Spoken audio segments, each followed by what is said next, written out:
आरती उतारो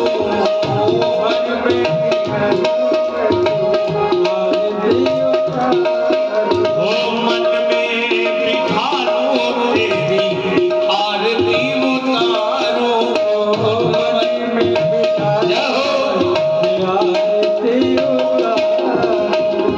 डाले रहूं चरणों में तेरे तेरा डाले रहूं तेरे चरणों में तेरा यूं बीत जाए जीवन मेरा हर सांस में सुमिरन तेरा यूं बीत जाए जीवन मेरा जहो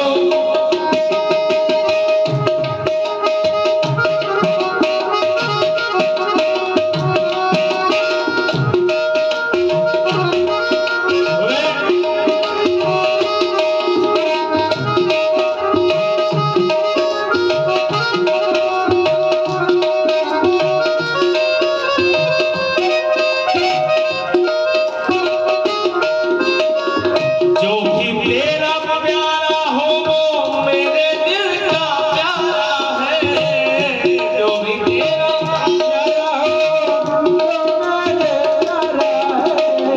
जो भी तेरा प्यारा हो वो मेरे दिल का प्यारा है जो भी तेरा प्यारा हो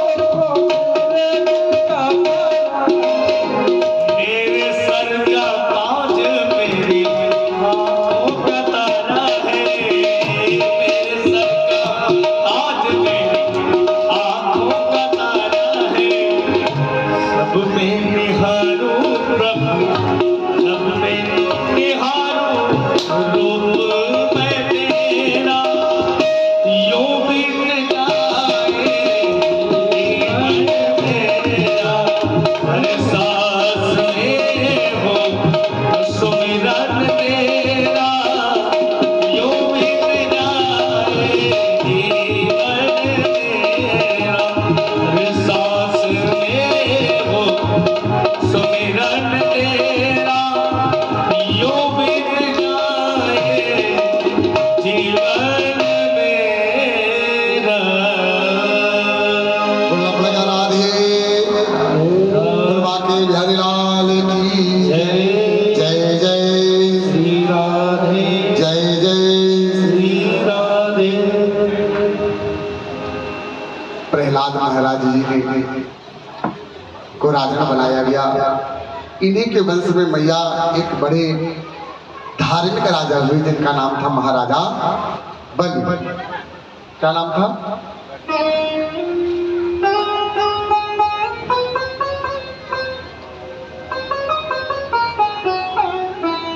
और इससे पहले अष्टम स्कंद भी हम सप्तम स्कंद में पार किया है हम लोगों ने। और अष्टम स्कंद का जब प्रारंभ हो रहा है तो अष्टम स्कंद में एक कथा आती है, ग्रह और गजेंद्र और ग्राह की कथा।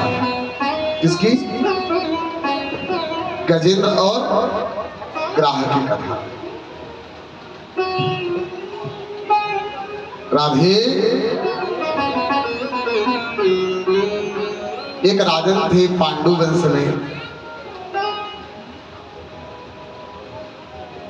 जिन्होंने पूर्व जन्मों में संतों का अपमान, ब्राह्मणों का अपमान किया और उसी का पाप का परिणाम क्या हुआ तो उनको अगले जन्म में एक हाथी का शरीर प्राप्त हुआ। आइए सबसे पहले उस गज की कथा को श्रवण करते हैं। बोलना पड़ेगा राधे। उस हाथी का जो परिवार था ना बहुत विशाल था। विशाल का मतलब है कई सारी पत्नियां थी, 5-5, 6-6, 10-10 बच्चे थे। अब हाथी को क्या है कि उसको इस बात का सदैव अहंकार रहता था, घमंड रहता था कि जितना बड़ा मेरा परिवार है, जितनी मेरी शारीरिक शक्ति है, इसके आगे कोई भी जीत सकता नहीं। मैं जैसा हूं वैसा कोई नहीं है। और अपने शरीर को जब देखता था तो इतराता था, ऐसा लगता था कि उसके शरीर जैसा किसी का शरीर नहीं। अच्छा, उसका नियम था प्रतिदिन का, नदी में स्नान करने के लिए जाता था। कहां पर? नदी में स्नान करने के लिए जाता था। तो उसका नियम यह था कि उस नदी में स्नान करते समय जल को अपने सूंड में भर करके अपने परिवार बच्चे के ऊपर बड़े प्रेम से जल का फुहार फेंकता था। जल के फुहार को जब फेंकता था महाराज को बड़ा आनंद अनुभव करता है ना। अपने मुख से लेकर के भोजन को अपने औलाद के मुंह में डाल देता। उसको लगता था कि घर परिवार जो मेरा है ना, ये मेरा सबसे बड़ा साथी है। आपको मालूम है ना कि घर परिवार कब तक साथ देता है? कब तक? जब तक तेरे अंदर खुद में सामर्थ्य है, तभी तक तेरे घर वाले तेरे। जय हो। जिस दिन तेरे शरीर से शक्ति समाप्त हो जाएगी ना, उस वक्त तुझे कोई पूछने वाला। ग्राहक जब एक दिन स्नान करने के लिए गया, पूर्व जन्मों में एक हूहू नामक गंधर्व था। क्या नाम था? हूहू। उस गंधर्व ने भी पाप के कारण अगले जन्म में उसको मगरमच्छ होना पड़ा। और जब गजेंद्र महाराज, गजेंद्र का मतलब हाथियों का जो राजा कहलाता था, अपने आप को राजा कहता था हाथियों का, गजेंद्र, जब अपने परिवार बच्चों के साथ स्नान कर रहा होता है, उस ग्राह ने गज के पैर को पकड़ लिया।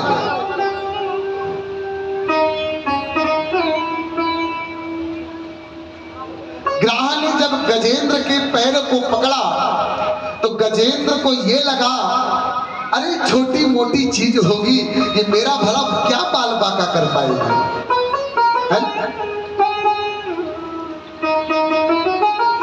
जिंदगी की सबसे बड़ी भूल है कभी किसी को छोटा मत समझना। क्या छोड़ सब मत समझना, कभी भी किसी को छोटा मत समझना, क्योंकि हाथी को मारने के लिए चींटी पर्याप्त है।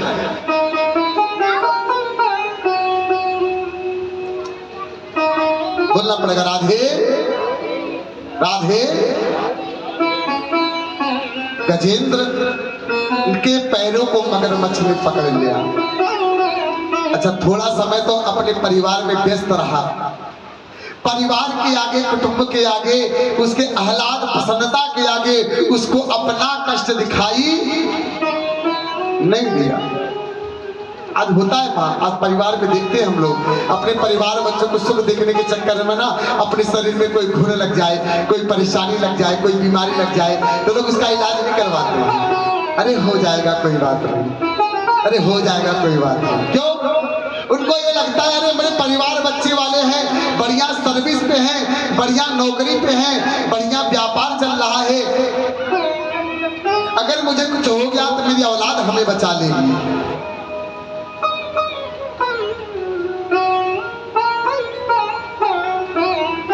हम सब में एक गजेंद्र है। गजेंद्र कौन? जिसका नाम है मन। मन कहता है कि मेरे से बड़ा कोई और नहीं, मुझसे शक्तिशाली कोई और नहीं, मेरे पे जितना धन है उतना किसी और के पास नहीं। समय बीता, अब थोड़ा जब संध्या काल हुआ, दिन भर जल में स्नान करने के बाद थोड़ी थकावट सी महसूस होने लगी। लेकिन जब वह बाहर निकलना चाहा जल से, अब निकला नहीं जा रहा है भैया।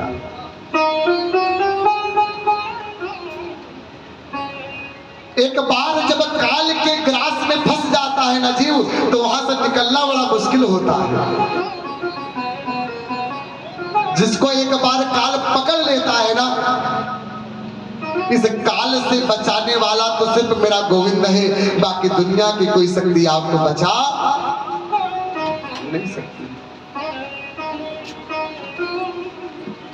गजेंद्र ने बहुत जोर लगाया, जब नहीं निकल पाया तो कहने लगा अपनी पत्नी से, हे प्रिय, देखो ना मेरा पैर काम नहीं कर रहा। अच्छा एक बात बताऊं, अभी जल्दी जल्दी जब विवाह, नया नया विवाह हो तो पत्नी बड़ी सेवा करती है। शाम को आ गए महाराज तो आते ही स्वामी का चरण दबाना, जलपान कराना, है कि नहीं, कोई कमी ना रह जाए। जैसे जैसे समय बीतता चला जाता है वैसे पत्नी करती है, पहले तुम मेरा पैर दबाओ, मैं बाद में तुम्हारा दबाऊंगा। बोलना पड़ेगा राधे, तुम्हें देखूं कि तुम्हारी संतानों को देखूं, है कि नहीं। दिन भर लगाए रखते हो काम में। जब से आई हूं अपने पिता के घर तो बहुत अच्छी से, तुम्हारे यहाँ जब से आई हूं तब से महाराज एकदम सूख गई है। बोलना पड़ेगा राधे, आप हमारी बात मानते हो तो मैं तुम्हारी बात मानूंगा, है ना। और धीरे धीरे जैसे जैसे बुढ़ापा आता जाता है वैसे महाराज थोड़ा सा और टकराव होना शुरू हो जाता है। बोलना पड़ेगा राधे। हमारे बाबा जो बैठे इनको देखकर तो बड़ा प्रसन्नता होता है, महाराज जी तो बुढ़ापे में जब इतना प्रेम है तो जवानी में कितना रहा, है ना। वास्तव में वो परिवार बहुत धन्य है महाराज। जिस घर के परिवार के वृद्धजन जितने सुलझे हुए होंगे उनकी संतानें उतनी ही अच्छी होंगी। अच्छा पत्नी से कहा कि देवी देखना थोड़ा मेरा पैर काम नहीं कर रहा है, थोड़ा सहारा तो देना। करने लगे, दिन भर तो हमारे साथ तुम मौज कर रहे, पानी के छींटे मार रहे, जब तो तुम्हें भैया थकावट हुई, और अब जब शाम को घर चलना है तो तुम थकावट महसूस कर रहे हो। तुम यहीं पे रहो, हम तो जा रहे हैं। तुम्हें थकावट हो रही है, तुम यहीं रहो, हम जा रहे हैं। बोलना पड़ेगा राधे। और हकीकत बताऊं, जीवन में जिस समय सबसे ज्यादा तकलीफ होना उस दिन वास्तव में कोई साथ खड़ा नहीं होता है।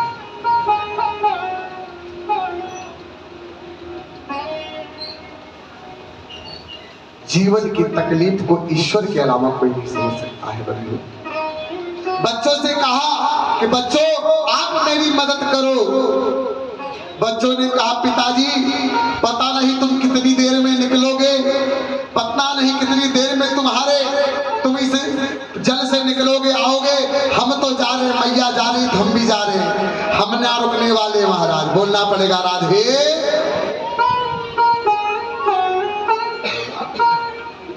हम भी रुकने वाले नहीं हैं। गजेंद्र आज अपने आप को सबसे ज्यादा कमजोर महसूस करने लगा।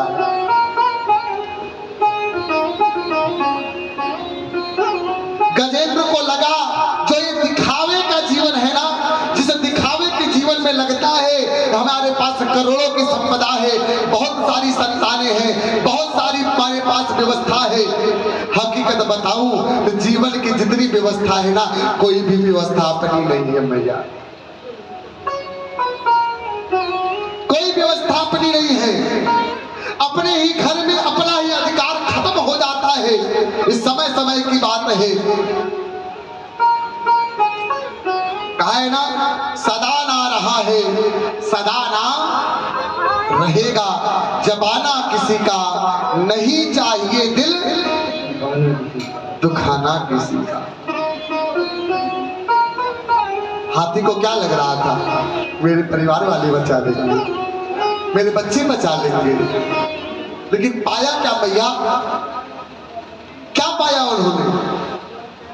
जिन बच्चों को पाल करके पोस करके अपनी जिंदगी का रोटी एक एक छोड़ करके एक एक ईंट इकट्ठा करके जिस मकान को बनाया ना, उस मकान का जिस दिन बहू परिवार बच्चे बड़े हो जाते ना, उसी का बंटवारा कर लेते हैं।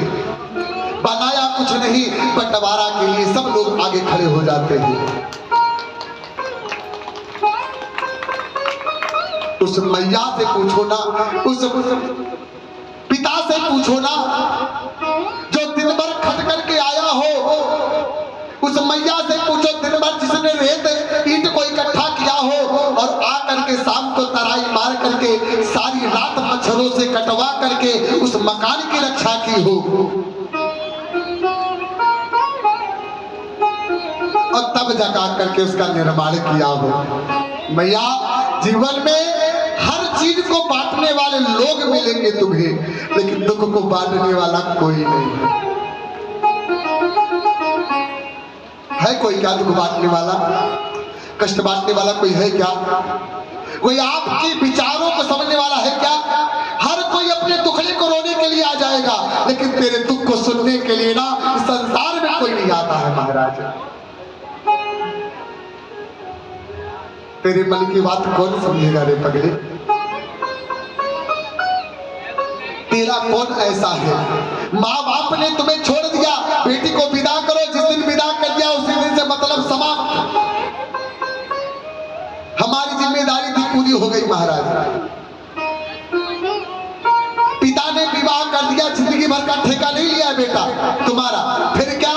अब तुम्हारी बीवी, तुम्हारे बच्चे, तुम जानो, तुम्हारा काम जाने।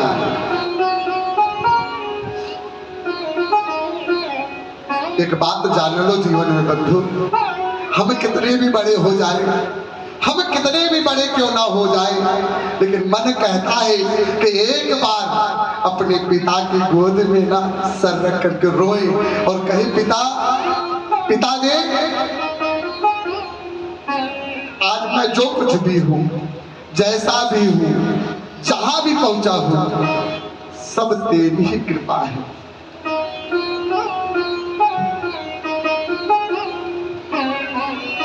और इस जगत का कोई पिता वास्तविक रूप में है तो वो मेरे गोविंद है। जीवन का वास्तविक कोई पिता है तो मेरे बाबा भोलेनाथ है। एक बार इनके चरणों से लिपट करके देखो बंधु, इस सांसारिक पिता तुम्हें जो नहीं दे सकता है ना, इस संसार का पिता जो तुम्हें नहीं दे सकता है ना, वो मेरे गोविंद तुझे देंगे। एक बार विश्वास करके देख ले, तुझे शायद किसी पिता के सामने झुकने की जरूरत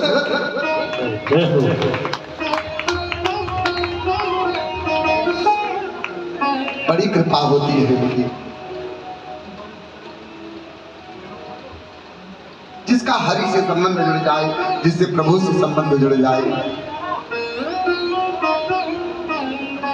ग्राहक को जब अपने उस अवस्था में, उस कष्ट में, उस दुख में मैया कोई नहीं दिखाई दिया ना, तब अंतःकरण से उस परमात्मा को याद करता है।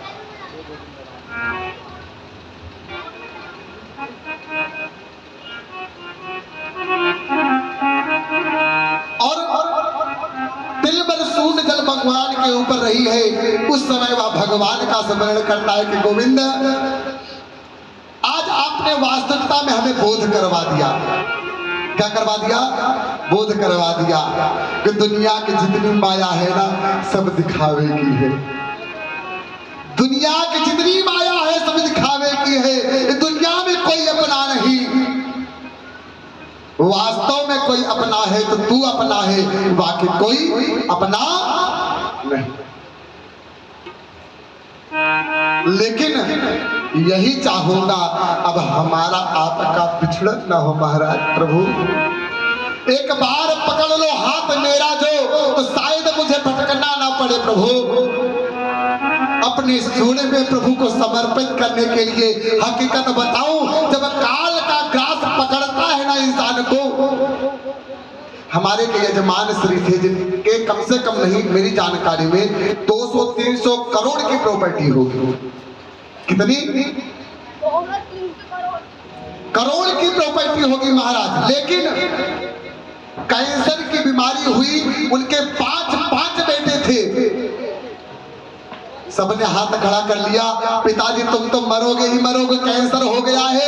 अरे कम से कम जो बैलेंस बचा मैं अपनी औलाद को देखूंगा, तुम्हारे पीछे लगाऊंगा। बोलना पड़ेगा राधे। इसलिए आज गजेंद्र ने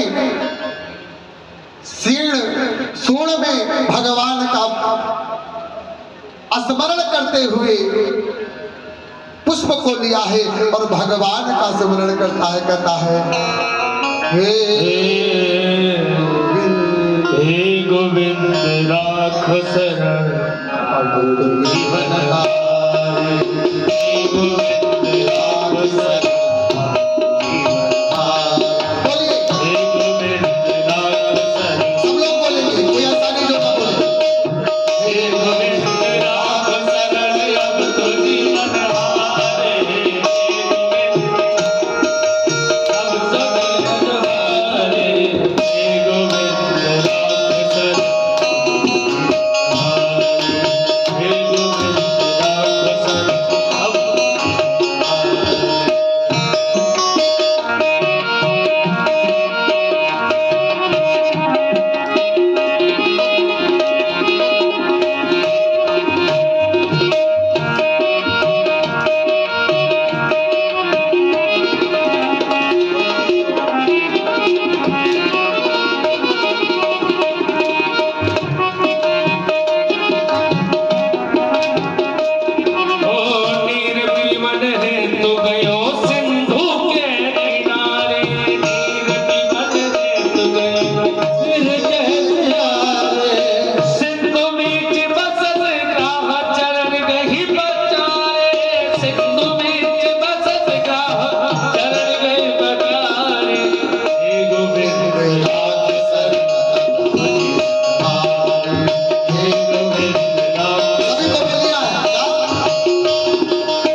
दुलारे हे गोविंद राम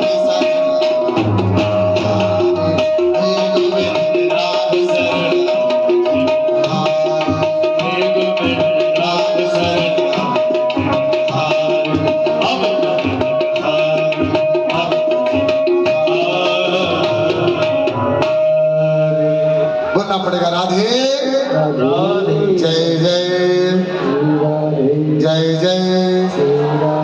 जय जय श्री राधे श्याम। ग्राह ने पैर को पकड़ा है। अच्छा, एक संसार का नियम है। क्या नियम है मालूम है? जो एक बार गुरु के चरणों को पकड़ लेता है ना महाराज, किसके चरणों को? हाँ, गुरु के चरणों को पकड़ लेता है, उसका उद्धार होना तय है। ग्राह जानता था कि मुझे अगर इस ग्राह योनि से मुक्ति चाहिए तो उससे बढ़ करके, गजेंद्र से बढ़ करके कोई दूसरा साधन नहीं है। भगवान ने करुण को छोड़ करके आए हैं और सबसे पहले उस ग्राह को जो है मुक्त किया है, इस शरीर से मुक्त किया है, श्राप से मुक्त किया है। उसके बाद गजेंद्र को प्रभु के शरणागत हुए हैं। कहते हैं प्रभु,